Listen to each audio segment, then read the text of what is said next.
Hello friends, welcome to the new episode of my channel. আমি অরিত্র। এখন এই ভিডিওর মধ্যে আমরা কিছু লেটেস্ট আপডেটস নিয়ে কথা বলবো। তো ভিডিও সবচেয়ে প্রথম আপডেটটা হচ্ছে পুষ্পা 2 এর টিকিট প্রাইস কন্ট্রোভার্সি নিয়ে। তো পুষ্পা 2 এর মেকার্সরা টিকিট প্রাইস এতটা বেশি বাড়িয়ে দিয়েছে, এতটা বেশি হাইপ আপ করেছে সব জায়গাতে, সেটা সাউথ ইন্ডিয়াতে হোক বা নর্থ ইন্ডিয়াতে হোক, যে হল ওনারা কিন্তু খুব একটা খুশি নয়। তার কারণ হচ্ছে, যদি একবারই একটা ছবি দেখার জন্য, একটা ইভেন্ট ফিল্ম দেখার জন্য লোকে এত বেশি টাকা খরচ করে দেয়, তাহলে এর পরবর্তীতে তাকে আরো 3-4 মাস ওয়েট করতে হবে, টাকা জমাতে হবে, তার পরবর্তীতে সে আবার একটা কোনো ইভেন্ট ফিল্ম দেখতে যাবে।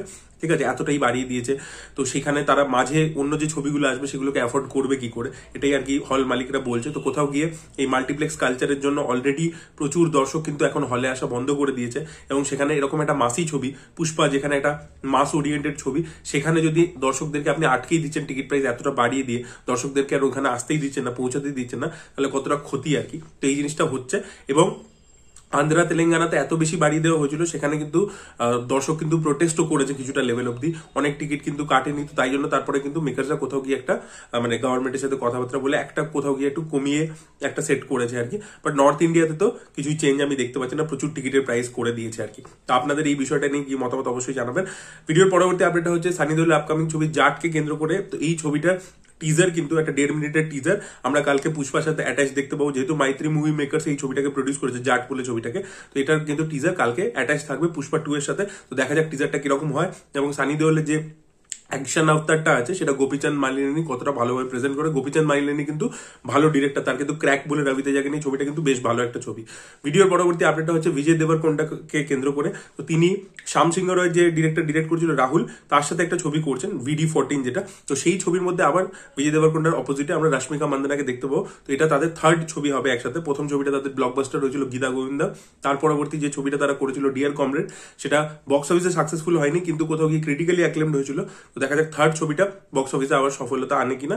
ভিডিওর পরবর্তী আপডেট হচ্ছে ব্রহ্মযুগমের ডিরেক্টরকে নিয়ে, রাহুল সদাশিবন। তো তিনি এবার তার পরবর্তী ছবি করতে চলেছেন মোহনলালের ছেলে প্রণব মোহনলালের সাথে, যাকে আপনারা হৃদয়ম ছবিতে দেখেছিলেন। তো তাকে নিয়ে এর পরবর্তী ছবিটা সে করছে। এবার দেখা যাক ছবির জনার কি হয়। আগের ছবিটা তো একটা কাইন্ড অফ হরর ছবি ছিল, তো এই ছবিটা জনার কি হয় সেটাই দেখার মতো বিষয় হবে। ভিডিওর পরবর্তী আপডেট হচ্ছে শাহরুখ খানের দ্য কিং ছবিটাকে কেন্দ্র করে যে ছবিটা ডিরেক্ট করছেন সুজয় ঘোষ, যেটা কোথাও গিয়ে লিওন দ্য প্রফেশনালের কাইন্ড অফ একটা অ্যাডাপ্টেশন হতে চলেছে। এই ছবি শুটিং কিন্তু জানুয়ারি 2025 থেকে শুরু হয়ে যাবে, এবং পোল্যান্ডের বিভিন্ন জায়গায় অভিষেক বচ্চন, শাহরুখ খান এবং সোহানা খান তারা শুট করবে। দেখা যাক ছবির মধ্যে যিশু সেনগুপ্ত থাকেন কিনা, কারণ শোনা গেছিল তিনিও নাকি এই ছবির মধ্যে অ্যান্টাগনিস্ট হিসেবে থাকতে চলেছে।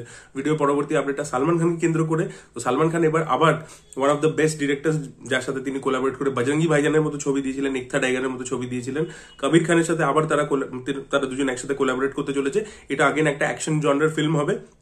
তাদের এখন আলোচনা চলছে, এখন অব্দি কিছু ফাইনালাইজ হয়ে যায়নি, বাট আইডিয়া নিয়ে ডিসকাশন ইত্যাদি চলছে। যদি সালমান খানের স্ক্রিপ্ট পছন্দ হয়, তাহলে 2025-এর শেষ থেকে এই ছবি শুরু হয়ে যাবে। তো সালমান খানের লাইন আপও কিন্তু বেশ ভালো। AR মুরুগাদাসের সাথে ছবিটা সিকান্দার, সেটা রিলিজ করবে ঈদে। তার পরবর্তীতে অ্যাটলির সাথে একটা 2 হিরো ফিল্ম রয়েছে, যাতে ঈদের রজনীকান্ত বা কামাল হাসানকে আমরা দেখতে পাবো। তার ঠিক পরবর্তীতে তিনি কবির খানের সাথে একটা লাইন আপ করছেন। তো ভালো ডিরেক্টরদের সাথে কাজ করছেন, এটাই ভালো জিনিস। সালমান খানের ফ্যান্সরা খুশি হবে, আমিও তাদের মধ্যে একজন। তো লেটস সি সালমান খানের কত বড় কামব্যাক হয়, এবং ব্যাক টু ব্যাক সে আবার নিজের পুরনো হিট স্ট্রিকটায় ফিরতে পারে কিনা, সেটাও দেখার মতো বিষয় হবে। ভিডিওর পরবর্তী আপডেটটা হচ্ছে ফাহাদ ফাজিলকে কেন্দ্র করে। তো আপনাদেরকে বহুদিন আগে একটা ভিডিওতে আপডেট দিয়েছিলাম যে ফাহাদ ফাজিল কিন্তু ইমতিয়াজ আলীর সাথে একটা ছবি করতে চলেছেন। এবার আপডেট উঠে আসছে 2025 থেকে এই ছবির কাজ শুরু হয়ে যাবে, এবং এই ছবির মধ্যে আমরা নায়িকা হিসেবে দেখতে পাবো হচ্ছে তৃপ্তি দিমরিকে। তো ফাহাদ ফাজিল এবং তৃপ্তি দিমরিকে একসাথে আমরা দেখতে পাবো, এবং ডিরেক্ট করবেন ইমতিয়াজ আলী।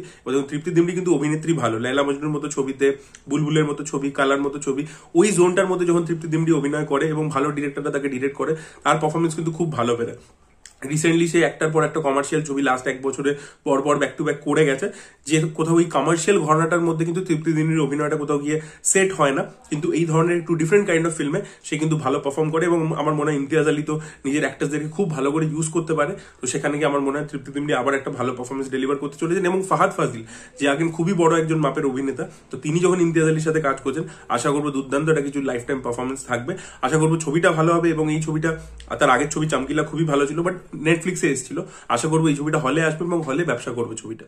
ভিডিওর পরবর্তী আপডেট আগেন বিজয় দেবরকোন্ডাকে কেন্দ্র করে। তো বিজয় দেবরকোন্ডার সাথে মোহন কৃষ্ণা ইন্দ্রগাদি, যিনি এর আগে নানিকে নিয়ে জেন্টলম্যান, ভি এর মতো ছবি বানিয়েছেন, তো তিনি একটা ছবি বানাতে চলেছেন যেটা একটা পিরিয়ড ড্রামা হতে চলেছে। তার ড্রিম প্রজেক্ট, ছবিটার নাম হচ্ছে জটায়ু বলে। এটা বিগ বাজেট ছবি হবে এবং এই ছবিটাকে প্রডিউস করবে দিল রাজু। একদম লাস্ট আপডেটটা হচ্ছে কাঙ্গুয়ার প্রডিউসারদেরকে নিয়ে। তো কাঙ্গুয়ার প্রডিউসাররা কোর্টে অ্যাপিল করেছিল যে এই যে মুভি রিলিজ করলে ইউটিউবে রিভিউজ ইত্যাদি হয়ে যায় বা হলের প্রিমাইসেস এর মধ্যে ঢুকে পাবলিক রিয়াকশন নেওয়া হয়, এই জিনিসপত্রগুলোকে প্রথম 3 দিনে বন্ধ করে দেওয়া হোক, এরকম একটা অ্যাপিল নিয়ে তারা কোথাও কোর্টে গেছিল। কিন্তু কাঙ্গুয়ার যে মেকার্স আছে তাদেরকে কোর্ট স্ট্রিক্টলি জানিয়ে দিয়েছে, তাদের যে তারা রিকোয়েস্টটা করেছিল সেটাকে খারিজ করে দেওয়া হয়েছে। তাদেরকে জানিয়ে দেওয়া হয়েছে এটার উপর কোর্ট কিছুতেই কোনো রকম বাধা দিতে পারে না, এটা পাবলিকের ওপিনিয়ন, তারা সোশ্যাল মিডিয়াতে পোস্ট করতেই পারে। তো এটা বলে দেওয়া হয়েছে। তো কাঙ্গুয়ার মেকার্সরা মন দিয়ে ছবি বানায়নি, প্রচুর খরচা করেছে এবং এই সব আলতু ফালতু জিনিসের উপর বেশি করে কনসেন্ট্রেট করছে রাদার দ্যান দ্য ফিল্ম। এবং তাদের যদি সেখান থেকে শিখে তারা পরের বার ইমপ্রুভ করে, সেসব না করে তারা ইউটিউবার্স ইত্যাদিদেরকে আটকাবার চেষ্টা করছে, যেটাতে তারা আগেন সফল হয়নি। So this were the update guys. আপনাদের কি বক্তব্য অবশ্যই কমেন্ট সেকশনে জানাবেন। এই ভিডিওটা ভালো লেগে থাকলে লাইক করুন, শেয়ার করুন, চ্যানেলটিকে সাবস্ক্রাইব করতে ভুলবেন না। বাই।